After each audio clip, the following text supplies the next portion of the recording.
Estamos aquí verificando esta guagua que está podrida.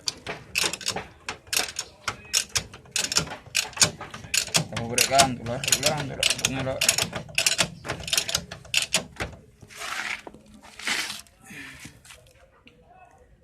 Nueva.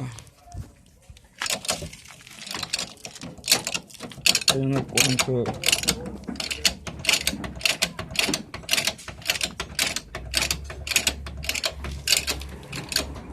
podridos. Vamos a ver si la ponemos lo que se llama nueva en su totalidad.